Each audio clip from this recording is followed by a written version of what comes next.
ದೊಡ್ಡ ಇನ್ವೆಸ್ಟ್ಮೆಂಟ್ ಈ ಬಜೆಟ್ ಅಲ್ಲಿ ಮಾಡಿರ್ತಕ್ಕಂಥದ್ದು. ಸಾರ್ವಜನಿಕರ ಶಿಕ್ಷಣಕ್ಕೋಸ್ಕರ ಇನ್ವೆಸ್ಟ್ಮೆಂಟ್ ಮಾಡಿರ್ತಕ್ಕಂಥ ಈ budget. IT, BT, artificial intelligence, ರೋಬೋಟಿಕ್ಸ್ಗೆ ಉತ್ತೇಜನ ಕೊಡ್ತಾ ಇರ್ತಕ್ಕಂಥ ಈ ಬಜೆಟ್. ಅದರ ಜೊತೆಗೆ 72,000 ಕೋಟಿ ರಾಜ್ಯದ ಡೆವಲಪ್ಮೆಂಟಲ್ ಆಕ್ಟಿವಿಟೀಸ್ಗೆ, ನಿರ್ಮಾಣ ಕಾರ್ಯಕ್ರಮಗಳಿಗೆ ಮೀಸಲಿಟ್ಟಿರ್ತಕ್ಕಂಥ ಈ ಬಜೆಟ್. ಬಹುಶಃ ರೈತರ ಎಲ್ಲಾ ಸ್ಕೀಮ್ಸ್ ಕಂಟಿನ್ಯೂ ಆಗಿರ್ತಕ್ಕಂಥದ್ದು. ಮತ್ತೆ ಈ ಬಜೆಟ್ ಅಲ್ಲಿ ಉತ್ತರ ಕರ್ನಾಟಕಕ್ಕೆ ಕೊಟ್ಟಿರ್ತಕ್ಕಂಥ ಮಹತ್ವ, ಒಂದು ಬ್ಯಾಲೆನ್ಸ್ಡ್ ಆಗಿ ಕಲ್ಯಾಣ ಕರ್ನಾಟಕ ಆಗಿರ್ಬೋದು, ಉತ್ತರ ಕರ್ನಾಟಕ ಆಗಿರ್ಬೋದು, ದಕ್ಷಿಣ ಕರ್ನಾಟಕ ಆಗಿರ್ಬೋದು, ಮತ್ತೆ ಬೆಂಗಳೂರು ನಗರಕ್ಕೆ ಈ ಬಜೆಟ್ ಅಲ್ಲಿ ಬಹುಶಃ ಬೆಂಗಳೂರು ನಗರವನ್ನು ಒಂದು ಅಂತಾರಾಷ್ಟ್ರೀಯ ಮಟ್ಟದಲ್ಲಿ ಕಾಂಪಿಟೇಷನ್ ಮಾಡಬೇಕಂತಹ ವ್ಯವಸ್ಥೆ ಈ ಬಜೆಟ್ ಅಲ್ಲಿ ಸಿದ್ದರಾಮಯ್ಯನವರ ನಾಯಕತ್ವದ ಕಾಂಗ್ರೆಸ್ ಪಕ್ಷದ ಸರ್ಕಾರ ಮಾಡಿರ್ತಕ್ಕಂಥದ್ದು ನಮ್ಮ ಮುಂದೆ ಇದೆ. ಬಹುಶಃ ಬಿಜೆಪಿಯ ನನ್ನ ಸ್ನೇಹಿತರು ಏನೇನ್ ಹೇಳಿದ್ರು ಮಾಡಕ್ ಆಗಲ್ಲ ಅಂತ, ಅದೆಲ್ಲ ಈ ಬಜೆಟಿನ ಮುಖಾಂತರ ಸಿದ್ದರಾಮಯ್ಯನವರು ಮಂಡನೆ ಮಾಡಿದ್ದಾರೆ. ಬೆಂಗಳೂರಿನ ಅಂತಾರಾಷ್ಟ್ರೀಯ ಮಟ್ಟ ಅಂತಿಲ್ಲ, ಆದ್ರೆ ಬೆಂಗಳೂರಿಗೆ ವಿಶೇಷವಾದಂತಹ ಕೊಡುಗೆಗಳು ಏನಿಲ್ಲ ಮತ್ತು ಬೆಂಗಳೂರಿಗಿರುವಂತಹ ಅನುದಾನವನ್ನ ನಗರಾಭಿವೃದ್ಧಿ ಇಲಾಖೆ ಜಾಯಿಂಟ್ ಮಾಡಿರೋದು ಎಷ್ಟು ಮಟ್ಟಿಗೆ ಸರಿ ಅಂತ ನೋಡಿ. ಬೆಂಗಳೂರು ನಗರದ ಎಲಿವೇಟೆಡ್ ಕಾರಿಡಾರ್, ಬೆಂಗಳೂರು ನಗರದ ಟನಲ್, ಬೆಂಗಳೂರು ನಗರದ ಪೆರಿಫೆರಿಯಲ್ ರಿಂಗ್ ರೋಡ್, ಬೆಂಗಳೂರು ನಗರದ ಕೆರೆಗಳಿಗೆ ಅನುದಾನ, ಬೆಂಗಳೂರು ನಗರದಲ್ಲಿ ವೈಟ್ ಟಾಪಿಂಗ್ಗೆ ಅನುದಾನ, ಬೆಂಗಳೂರು ನಗರದಲ್ಲಿ ಆರ್ಟಿರಿಯಲ್ ಸಬಾರ್ಟಿರಿಯಲ್ ರೋಡ್ಗಳಿಗೆ ಅನುದಾನ, ಎಲ್ಲವನ್ನು ಬಹಳ ಸ್ಪಷ್ಟವಾಗಿ ಈ ಬಜೆಟ್ ಬುಕ್ ಅಲ್ಲಿ ಇರ್ತಕ್ಕಂಥದ್ದು ನಾವು ನೋಡ್ತಾ ಇದ್ದೀವಿ. ಸೊ ಇದೆಲ್ಲ ಬಹಳ ಮೂಲಭೂತವಾದಂತ ಇನ್ಫ್ರಾಸ್ಟ್ರಕ್ಚರ್ಸ್, ಲಾಂಗ್ ಲಾಸ್ಟಿಂಗ್ ಇನ್ಫ್ರಾಸ್ಟ್ರಕ್ಚರ್ ಅಂತೀವಿ. ಇವತ್ತು ಆ ಪೆರಿಫೆರಿಯಲ್ ರಿಂಗ್ ರೋಡ್ ಕಟ್ಟಿದ್ರೆ 100 ವರ್ಷ ಕೂಡ ಆ ಪೆರಿಫೆರಿಯಲ್ ರಿಂಗ್ ರೋಡ್ ಉಳ್ಕೊಳ್ಳುತ್ತೆ. ಇಂಥ ಬೇಸಿಕ್ ಇನ್ಫ್ರಾಸ್ಟ್ರಕ್ಚರ್, ಪ್ರೈಮರಿ ಇನ್ಫ್ರಾಸ್ಟ್ರಕ್ಚರ್ಗೆ ಮತ್ತೆ ಹ್ಯೂಜ್ ಇನ್ವೆಸ್ಟ್ಮೆಂಟ್ಗೆ ಕಮಿಟ್ ಮಾಡಿರ್ತಕ್ಕಂಥದ್ದು ಬಜೆಟ್ ತಾವು ನೋಡಿದ್ರೆ, ಬಹುಶಃ ಇವರು ಬಿಜೆಪಿ ಕಾಲದಲ್ಲಿ 5,000 ಕೋಟಿ 10,000 ಕೋಟಿ ಕೊಟ್ಟು ಬೆಂಗಳೂರು ನಗರಕ್ಕೆ ಕೈ ತೊಳ್ಕೊಂಡು ಹೋಗ್ತಾ ಇರ್ತಕ್ಕಂಥ ಬಿಜೆಪಿಯ ಸರ್ಕಾರ ತರ ಇಲ್ಲ. ಲಕ್ಷಾಂತರ ಕೋಟಿ ಬೆಳೆ ಬಾಳುವ ಇನ್ಫ್ರಾಸ್ಟ್ರಕ್ಚರ್ ನ ಕಮಿಟ್ಮೆಂಟ್ ಈಗ ಈ ಬಜೆಟ್ ಅಲ್ಲಿ ಬೆಂಗಳೂರು ನಗರಕ್ಕೆ ಕೊಟ್ಟಿದೆ.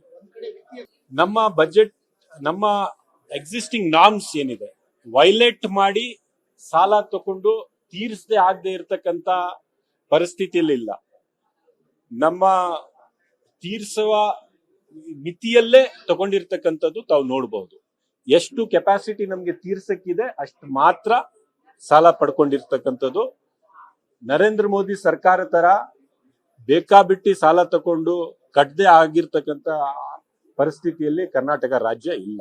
ನೋಡಿ, ನಮ್ಮ ಮನೆಯಲ್ಲಿ, ಎಲ್ಲರ ಮನೆಯಲ್ಲಿ ಪುಟ್ಟ ಮಕ್ಕಳಿರ್ತಕ್ಕಂಥದ್ದು, ಅವರು ಈ ಸಾಮಾಜಿಕ ಜಾಲತಾಣಗಳಲ್ಲಿ ಅವ್ರು ಎಕ್ಸ್ಪೋಸ್ ಆಗಿ ಮಾನಸಿಕ ಮತ್ತೆ ಅವರ ಮಾನಸಿಕ ಪರಿಸ್ಥಿತಿ ಮತ್ತೆ ಅವರಲ್ಲಿ ಇರ್ತಕ್ಕಂಥ ಇಮೋಷನ್ಸ್ ಏನಿದೆಯಲ್ಲ, ಯಾವ ಇನ್ಫಾರ್ಮೇಶನ್ ಅಂತ ಸಣ್ಣ ಮಕ್ಕಳಿಗೆ ಫಿಲ್ಟರ್ ಆಗಿ ಹೋಗ್ಬೇಕಾಗಿತ್ತು, ಆ ಇನ್ಫಾರ್ಮೇಶನ್ಗೆ ಅವರು ಇಷ್ಟು ಮಟ್ಟದಲ್ಲಿ ಎಕ್ಸ್ಪೋಸ್ ಆದ್ರೆ ನಾಳೆ ಅವ್ರ ಬೆಳವಣಿಗೆ, ಮೆಂಟಲ್ ಬೆಳವಣಿಗೆ, ಇಮೋಷನಲ್ ಬೆಳವಣಿಗೆಯಲ್ಲಿ ಕೊರತೆ ಆಗಿರ್ತಕ್ಕಂಥ ಪರಿಸ್ಥಿತಿಗೆ ಈ ಸಮಾಜ ಬಂದಿದೆ.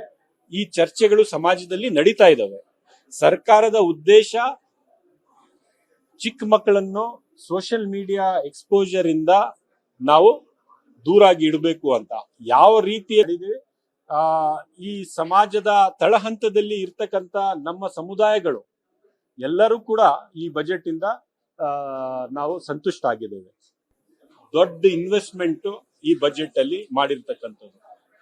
ಸಾರ್ವಜನಿಕರ ಶಿಕ್ಷಣಕ್ಕೋಸ್ಕರ ಇನ್ವೆಸ್ಟ್ಮೆಂಟ್ ಮಾಡಿರ್ತಕ್ಕಂಥ ಈ budget. IT, BT, artificial intelligence, ರೋಬೋಟಿಕ್ಸ್ಗೆ ಉತ್ತೇಜನ ಕೊಡ್ತಾ ಇರ್ತಕ್ಕಂಥ ಈ ಬಜೆಟ್. ಅದರ ಜೊತೆಗೆ 72,000 ಕೋಟಿ ರಾಜ್ಯದ ಡೆವಲಪ್ಮೆಂಟಲ್ ಆಕ್ಟಿವಿಟೀಸ್ಗೆ, ನಿರ್ಮಾಣ ಕಾರ್ಯಕ್ರಮಗಳಿಗೆ ಮೀಸಲಿಟ್ಟಿರ್ತಕ್ಕಂಥ ಈ ಬಜೆಟ್. ಬಹುಶಃ ರೈತರ ಎಲ್ಲಾ ಸ್ಕೀಮ್ಸ್ ಕಂಟಿನ್ಯೂ ಆಗಿರ್ತಕ್ಕಂಥದ್ದು. ಮತ್ತೆ ಈ ಬಜೆಟ್ ಅಲ್ಲಿ ಉತ್ತರ ಕರ್ನಾಟಕಕ್ಕೆ ಕೊಟ್ಟಿರ್ತಕ್ಕಂಥ ಮಹತ್ವ, ಒಂದು ಬ್ಯಾಲೆನ್ಸ್ಡ್ ಆಗಿ ಕಲ್ಯಾಣ ಕರ್ನಾಟಕ ಆಗಿರ್ಬೋದು, ಉತ್ತರ ಕರ್ನಾಟಕ ಆಗಿರ್ಬೋದು, ದಕ್ಷಿಣ ಕರ್ನಾಟಕ ಆಗಿರ್ಬೋದು, ಮತ್ತೆ ಬೆಂಗಳೂರು ನಗರಕ್ಕೆ ಈ ಬಜೆಟ್ ಅಲ್ಲಿ ಬಹುಶಃ ಬೆಂಗಳೂರು ನಗರವನ್ನು ಒಂದು ಅಂತಾರಾಷ್ಟ್ರೀಯ ಮಟ್ಟದಲ್ಲಿ ಕಾಂಪಿಟೇಷನ್ ಮಾಡಬೇಕಂತಹ ವ್ಯವಸ್ಥೆ ಈ ಬಜೆಟ್ ಅಲ್ಲಿ ಸಿದ್ದರಾಮಯ್ಯನವರ ನಾಯಕತ್ವದ ಕಾಂಗ್ರೆಸ್ ಪಕ್ಷದ ಸರ್ಕಾರ ಮಾಡಿರ್ತಕ್ಕಂಥದ್ದು ನಮ್ಮ ಮುಂದೆ ಇದೆ.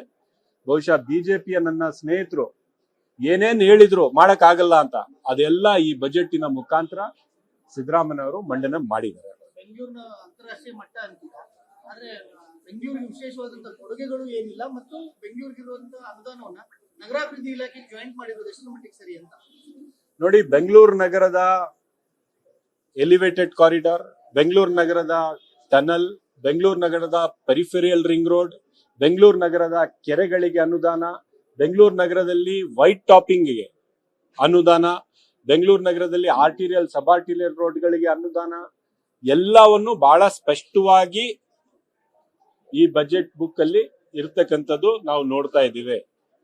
ಸೊ ಇದೆಲ್ಲ ಬಹಳ ಮೂಲಭೂತವಾದಂತ ಇನ್ಫ್ರಾಸ್ಟ್ರಕ್ಚರ್ಸ್, ಲಾಂಗ್ ಲಾಸ್ಟಿಂಗ್ ಇನ್ಫ್ರಾಸ್ಟ್ರಕ್ಚರ್ ಅಂತೀವಿ. ಇವತ್ತು ಆ ಪೆರಿಫೆರಿಯಲ್ ರಿಂಗ್ ರೋಡ್ ಕಟ್ಟಿದ್ರೆ 100 ವರ್ಷ ಕೂಡ ಆ ಪೆರಿಫೆರಿಯಲ್ ರಿಂಗ್ ರೋಡ್ ಉಳ್ಕೊಳ್ಳುತ್ತೆ. ಇಂಥ ಬೇಸಿಕ್ ಇನ್ಫ್ರಾಸ್ಟ್ರಕ್ಚರ್, ಪ್ರೈಮರಿ ಇನ್ಫ್ರಾಸ್ಟ್ರಕ್ಚರ್ಗೆ ಮತ್ತೆ ಹ್ಯೂಜ್ ಇನ್ವೆಸ್ಟ್ಮೆಂಟ್ಗೆ ಕಮಿಟ್ ಮಾಡಿರ್ತಕ್ಕಂಥದ್ದು ಬಜೆಟ್ ತಾವು ನೋಡಿದ್ರೆ, ಬಹುಶಃ ಇವರು ಬಿಜೆಪಿ ಕಾಲದಲ್ಲಿ 5,000 ಕೋಟಿ 10,000 ಕೋಟಿ ಕೊಟ್ಟು ಬೆಂಗಳೂರು ನಗರಕ್ಕೆ ಕೈ ತೊಳ್ಕೊಂಡು ಹೋಗ್ತಾ ಇರ್ತಕ್ಕಂಥ ಬಿಜೆಪಿಯ ಸರ್ಕಾರ ತರ ಇಲ್ಲ. ಲಕ್ಷಾಂತರ ಕೋಟಿ ಬೆಳೆ ಬಾಳುವ ಇನ್ಫ್ರಾಸ್ಟ್ರಕ್ಚರ್ ನ ಕಮಿಟ್ಮೆಂಟ್ ಈಗ ಈ ಬಜೆಟ್ ಅಲ್ಲಿ ಬೆಂಗಳೂರು ನಗರಕ್ಕೆ ಕೊಟ್ಟಿದೆ. ನಮ್ಮ ಬಜೆಟ್, ನಮ್ಮ ಎಕ್ಸಿಸ್ಟಿಂಗ್ ನಾರ್ಮ್ಸ್ ಏನಿದೆ ವೈಲೇಟ್ ಮಾಡಿ ಸಾಲ ತಕೊಂಡು ತೀರಿಸದೆ ಆಗದೆ ಇರತಕ್ಕಂತ ಪರಿಸ್ಥಿತಿಯಲ್ಲಿ ಇಲ್ಲ. ನಮ್ಮ ತೀರಿಸುವ ಮಿತಿಯಲ್ಲೇ ತಗೊಂಡಿರ್ತಕ್ಕಂಥದ್ದು ತಾವು ನೋಡಬಹುದು. ಎಷ್ಟು ಕೆಪಾಸಿಟಿ ನಮ್ಗೆ ತೀರ್ಸಕ್ಕಿದೆ ಅಷ್ಟು ಮಾತ್ರ ಸಾಲ ಪಡ್ಕೊಂಡಿರ್ತಕ್ಕಂಥದ್ದು. ನರೇಂದ್ರ ಮೋದಿ ಸರ್ಕಾರ ತರ ಬೇಕಾಬಿಟ್ಟಿ ಸಾಲ ತಕೊಂಡು ಕಟ್ಟದೆ ಆಗಿರ್ತಕ್ಕಂಥ ಪರಿಸ್ಥಿತಿಯಲ್ಲಿ ಕರ್ನಾಟಕ ರಾಜ್ಯ ಇಲ್ಲ. ನೋಡಿ, ನಮ್ಮ ಮನೆಯಲ್ಲಿ, ಎಲ್ಲರ ಮನೆಯಲ್ಲಿ ಪುಟ್ಟ ಮಕ್ಕಳಿರ್ತಕ್ಕಂಥದ್ದು, ಅವರು ಈ ಸಾಮಾಜಿಕ ಜಾಲತಾಣಗಳಲ್ಲಿ ಅವ್ರು ಎಕ್ಸ್ಪೋಸ್ ಆಗಿ ಮಾನಸಿಕ ಮತ್ತೆ ಅವರ ಮಾನಸಿಕ ಪರಿಸ್ಥಿತಿ ಮತ್ತೆ ಅವರಲ್ಲಿ ಇರ್ತಕ್ಕಂಥ ಇಮೋಷನ್ಸ್ ಏನಿದೆಯಲ್ಲ, ಯಾವ ಇನ್ಫಾರ್ಮೇಶನ್ ಅಂತ ಸಣ್ಣ ಮಕ್ಕಳಿಗೆ ಫಿಲ್ಟರ್ ಆಗಿ ಹೋಗ್ಬೇಕಾಗಿತ್ತು, ಆ ಇನ್ಫಾರ್ಮೇಶನ್ಗೆ ಅವರು ಇಷ್ಟು ಮಟ್ಟದಲ್ಲಿ ಎಕ್ಸ್ಪೋಸ್ ಆದ್ರೆ ನಾಳೆ ಅವ್ರ ಬೆಳವಣಿಗೆ, ಮೆಂಟಲ್ ಬೆಳವಣಿಗೆ, ಇಮೋಷನಲ್ ಬೆಳವಣಿಗೆಯಲ್ಲಿ ಕೊರತೆ ಆಗಿರ್ತಕ್ಕಂಥ ಪರಿಸ್ಥಿತಿಗೆ ಈ ಸಮಾಜ ಬಂದಿದೆ. ಈ ಚರ್ಚೆಗಳು ಸಮಾಜದಲ್ಲಿ ನಡೀತಾ ಇದ್ದಾವೆ. ಸರ್ಕಾರದ ಉದ್ದೇಶ ಚಿಕ್ಕ ಮಕ್ಕಳನ್ನು ಸೋಷಿಯಲ್ ಮೀಡಿಯಾ ಎಕ್ಸ್ಪೋಜರ್ ಇಂದ ನಾವು ದೂರಾಗಿ ಇಡಬೇಕು ಅಂತ. ಯಾವ ರೀತಿ ಈ ಸಮಾಜದ ತಳಹಂತದಲ್ಲಿ ಇರ್ತಕ್ಕಂಥ ನಮ್ಮ ಸಮುದಾಯಗಳು ಎಲ್ಲರೂ ಕೂಡ ಈ ಬಜೆಟ್ ಇಂದ ನಾವು ಸಂತುಷ್ಟ ಆಗಿದ್ದೇವೆ.